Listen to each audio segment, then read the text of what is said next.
भाईचारा, बंधुता, समानता, एकता की बात करता है। ये इस संविधान से नफरत है क्योंकि वो इक्वालिटी पे बात करता है, वो जस्टिस पे बात करता है, वो कहता है जस्ट एंड फेयर ट्रीटमेंट सबके साथ होना चाहिए। यही चीज डॉक्टर अम्बेडकर कहते हैं, इसलिए डॉक्टर अम्बेडकर बुरे लगते हैं।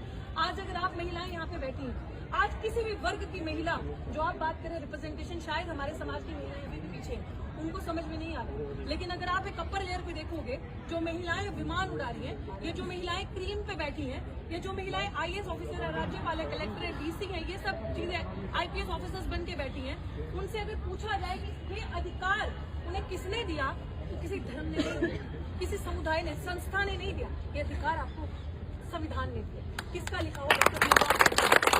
कुछ लोग ये कहते हैं, जनाब, शायद बहुत लोगों को उनके सवालों का जवाब मिले कि संविधान बचाने की क्या जरूरत है आज के टाइम पे। कुछ लोग ऐसे कहते हैं कि मिशन सेव कॉन्स्टिट्यूशन की क्या जरूरत है। वो ये चीज समझे, वो उन्होंने, कुछ लोग ये भी कहते हैं कि पहले क्या, जब संविधान नहीं था सब ठीक नहीं था।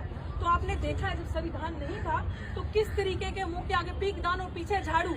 आज बस जो लेयर है ना, वो चेंज हो चुकी है। जो जातिवादी की जड़ें, जो जातिवादी डिस्क्रिमिनेशन की फॉर्म है, वो बदल चुकी है। आज आपको सामने से नहीं करेंगे क्योंकि डॉक्टर भीमराव अम्बेडकर ने जो एक्ट बनाया है, SC/ST एक्ट, उसके तहत जेल हो सकती है, कार्रवाई हो सकती है, इसलिए उसके डर से ये चीजें नहीं होती। तो इनका देना तो कोई नहीं दे सकता। तो जब संविधान बना तो सोचिए कि आज आपको जो सामने से आपके साथ नहीं करता, उस समय करता था, आज उनको डर लगता है। अगर संविधान आज खत्म हो जाता है तो कोई भी आपका सर कलम गला काट सकता है, किसी भी तरीके से आपको प्रताड़ित करके। आपकी बच्चों के साथ रेप हो रहा है, मनीषा वाल्मीकि के साथ रेप हुआ, बताओ न्याय मिला?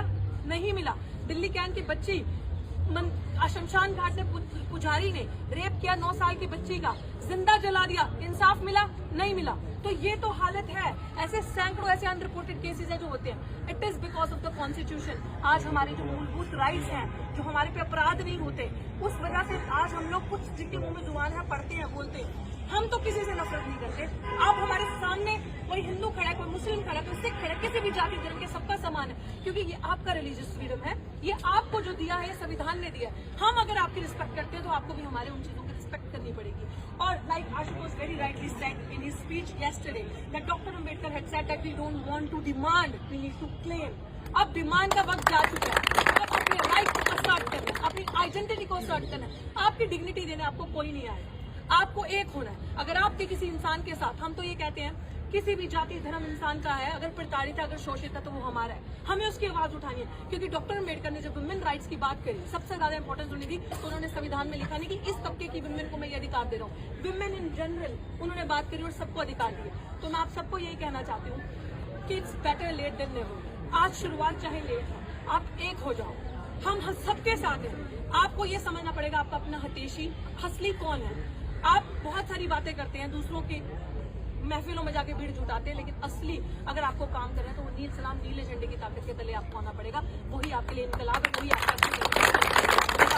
बहुत बहुत शुक्रिया। क्योंकि एक और प्रोग्राम है, आप सबसे ये कहूंगी कि पास में बाहर आप आए, आप देखें चार्जशीट की जो धाराएं एक क्रिमिनल पे लगी हैं, सविता रॉय पे, किसी में 2 साल की सजा है, किसी में 7 साल की सजा है। और एज पर रूल अगर आपके ऊपर FIR होता है तो आपको सस्पेंड किया जाता है, लेकिन क्रिमिनल अभी भी अपनी पोस्ट पे है। और मैं बाहर हूँ, मेरा साथ भी आपने इस लड़ाई में, क्योंकि आज मैं हूँ, कल आप कोई भी महिला हो सकती है, किसी भी वर्ग की, किसी भी जाति की हो सकती है। तो अपने इंस्टीट्यूशन को, ये इंस्टीट्यूशन की यूनिवर्सिटी हमारी स्टूडेंट से यूनिवर्सिटी बनती है, हम पढ़ने वाले लोगों से यूनिवर्सिटी बनती है, हम मूल निवासी। इस यूनिवर्सिटी को बचाना है तो आप एक साथ आए और प्लीज मेरी भी बात में मजबूत करें, ताकि मैं आप लोगों के लिए भी आगे बढ़े।